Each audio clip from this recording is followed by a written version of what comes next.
Cincinnati Bengals moved to 3-4 on the year after beating the Browns here in Cleveland, something this team had not done since 2017. And following the game, you could just tell there was a sense of relief in the Bengals locker room that they were finally able to take care of business in a place that's really just haunted them over the last couple of years. And it started off with a big-time return from Charlie Jones that gave the Bengals the early lead.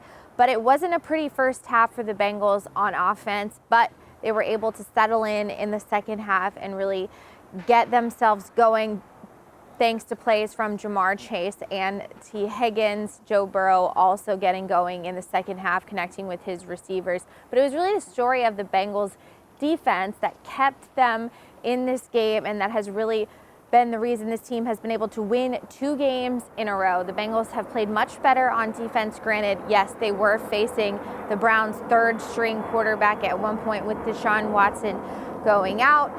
So take that for what it's worth, but this Browns team still possesses talented players like Nick Chubb, who gave the Bengals some difficulties in the run game. The Bengals still need to play better on defense in the run game, but they're making stops where they need to. They're forcing other teams to punt, stuff that they weren't doing in the first couple of weeks with this season. And you can just tell the confidence is really starting to get there for this defense, with big-time plays for players like Sam Hubbard, Trey Hendrickson, Mike Hilton over the last couple of weeks. And following the game, I asked Mike Hilton, do you guys feel like you're really starting to turn things around? And he said, well, what do you think?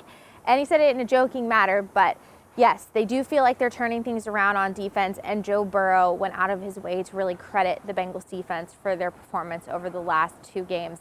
They need to figure some things out on offense. They need to be much better on third down. In the first half, they were 0 for 6, and based off some of these teams that the Bengals are going to face over the next couple of weeks, they will need to play better on offense, but it's a lot easier to fix things when you're winning, and that's what the Bengals are focused on right now. And just before we wrap this video, some injury updates that are important. The Bengals appear to have avoided 2 significant long-term injuries to starters Orlando Brown Jr. and Geno Stone. After the game, I had a chance to talk to both of them in the Bengals locker room, and both reassured me that they didn't suffer any long-term injuries and that they are going to be okay. We will see what they're able to do from a practice standpoint if they can this week, but all signs point to the Bengals avoiding 2 potential long-term injuries to 2 very important players. All right, that's it for some post-game thoughts here in Cleveland. Be sure to keep it at Cincinnati.com for all your coverage of the Cincinnati Bengals.